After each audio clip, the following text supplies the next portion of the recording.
Healing the prioritization wound. You may have already worked through the origin healing practice for yourself in one of the previous chapters, but I want you to get to experience the power of hearing how someone else, in this case Isabel, worked through her practice with me in session. Remember, to be witness to someone else's process is an honor. As you listen, notice what comes up for you. How do you feel about Isabel and the way she works through this practice? Does it teach you something? Do you notice yourself judging something? What do you take away from being so intimate with someone else's healing process? Once Isabel understood her need to heal her prioritization wound, the sessions that followed were profound. Isabel was able to close her eyes, bring her 7-year-old self into focus in her imagination, and witness her. Setting all distractions aside, Isabel was able to fully honor her younger self as she was. It's an incredible act of reclamation after a long time spent minimizing, rationalizing, or invalidating her experience. Lives quite literally change when witnessing happens. On this day, Joe and I were witness to Isabel as she spoke out loud what it was like to be an observer of her own self over 2 decades earlier.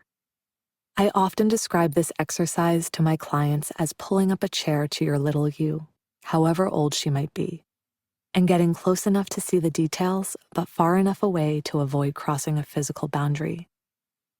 Can you envision it?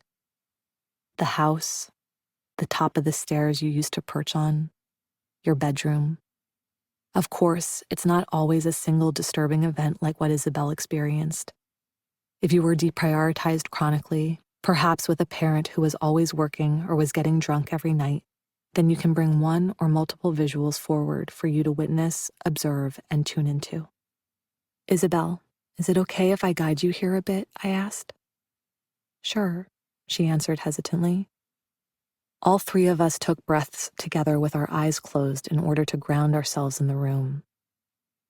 Can you bring little Isabel into focus and tell me about her?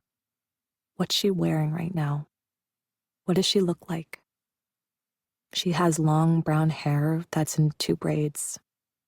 Gosh, I love to wear braids. And she's wearing a t-shirt and purple shorts and sneakers. Can you see her face? What do you notice? She's smiling, but I can tell she's actually quite sad behind the smile. Does she see you sitting next to her yet? Can you let her know that you're with her? Sure. Isabel paused for a moment. Hi, she said to her younger self. Isabel began to cry. She no longer needed any guidance from me. She continued. Hi, sweet girl.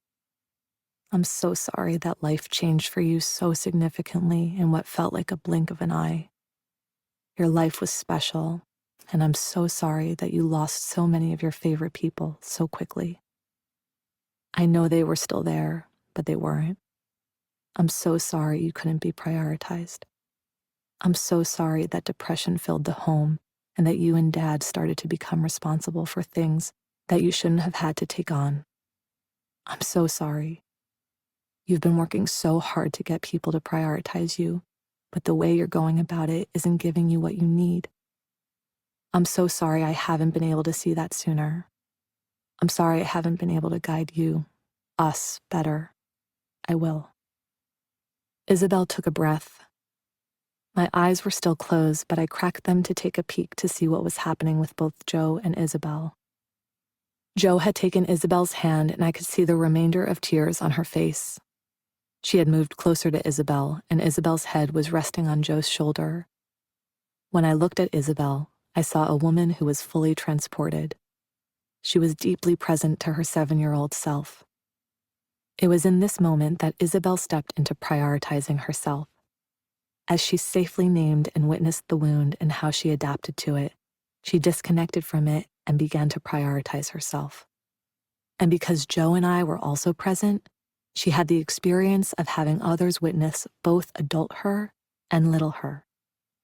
This was something that Isabel did many times in session, but also an intentional practice she often did by herself at home.